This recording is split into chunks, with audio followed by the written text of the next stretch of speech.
My name is Srilakshmi. ఏమండి, ఏదైనా గానీ ఒకరితో కంపారిజన్ చేసుకునేసరికి సేమ్ పీరియడ్ తీసుకొని కంపారిజన్ చేసుకోవాలి. చంద్రబాబుకు 14 సంవత్సరాలు ఛాన్స్ ఇచ్చి 5 ఏళ్లు జగన్ కు ఛాన్స్ ఇచ్చి కంపారిజన్ చేయమని చెప్తున్నారు. This is not right way. చంద్రబాబుకు అన్ని వడ్డించడం ఇస్తారు. హైదరాబాద్ ను విడగొట్టి ఏమీ లేని ప్లేస్ లో జగన్ ఇచ్చాం మనం. సో తనకి ఇంకొక ఛాన్స్ ఇవ్వాలి. అసలు ఆడపిల్లలు ఉన్న స్కూళ్ళకి వెళ్ళండి.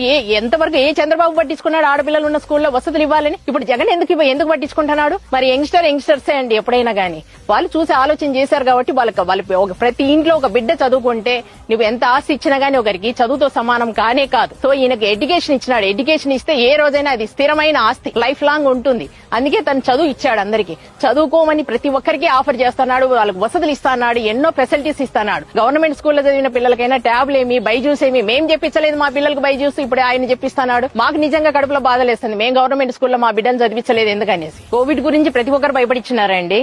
వీళ్ళు వాళ్ళని లేదు. ఒక జగన్ మాత్రం మనకు ప్రాబ్లమ్స్ లేకుండా రేషన్ అయితేనేమి, పెన్షన్ అయితేనేమి, వాలంటీర్లను అయితేనేమి ఆయన ఇచ్చిన సర్వీస్ ఎవరు ఇవ్వలేరు. ఈ 14 ఏళ్లలో అంత సీనియర్ ఉన్నాడు కదా, ఎందుకు పెట్టలేదు వాలంటీర్లను? ఒక హ్యాండికాప్డ్ పర్సన్స్ ని తీసుకొని వచ్చి ఆ స్కూళ్ల దగ్గరనో పంచాయతీ ఆఫీసుల దగ్గరనో పెన్షన్ తీసుకునేటప్పుడు ఆ ఎండకు ఆ చెట్ల కింద ఆటో వాడు ఉండనని బెదిరిస్తాడు. వీళ్ళు ఆ పిల్లల్ని వేసుకొని పోలేరు. వీళ్ళు పెన్షన్ ఇయ్యరు ఎంతసేపటికి. అలా దాదాపు డే మొత్తం వాళ్ళు ఎండలో ఉండేది నేను చూశాను నా కళ్ళతో. ఈ రోజు ఉదయం తెల్లవారి వారకు ముందే ఇంటికి వచ్చి వాలంటీర్లు పెన్షన్ ఇస్తున్నారు. So they are happy. ఒకళ్ళు ఇచ్చిన తర్వాత కామెంట్ చేయడము, ఒకటి ఇచ్చిన తర్వాత మేము చేస్తామనడం ఎవరైనా గొప్పే. చేస్తాం, నేనైనా చేస్తాను. ఈ రోజు ఒక ఐడియా ఇచ్చిన తర్వాత ఐడియా పుట్టించిన వాడు మగోడు. ఒక ఛాన్స్ ఈమని జగన్ అడగనవసరం లేదు. మేమే ఇస్తాం జగన్ కు. వచ్చేది జగనే, మాకు కావాల్సింది జగనే. సో దట్స్ వై డెఫినెట్ గా జగన్ కి ఇస్తాం ఛాన్స్.